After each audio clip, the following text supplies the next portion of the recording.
దగ్గుకు వాడే గ్లైకోరిల్ cough syrup ను వాడొద్దని drugs control department అధికారులు సూచించారు. అనుమతులకు విరుద్ధంగా దగ్గు మందును తయారు చేస్తున్న కంపెనీలపై డ్రగ్స్ కంట్రోల్ అధికారులు దాడులు చేశారు.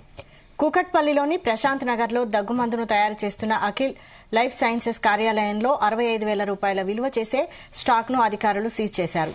తయారీలో ఎటువంటి నిబంధనలను పాటించడం లేదని, ఈ దగ్గుమందు వాడడం వల్ల ప్రమాదం పొంచి ఉందని అధికారులు తేల్చారు. ఇలాంటి దగ్గుమందులు ఎక్కడ కనిపించినా తమకు తెలియజేయాలన్నారు.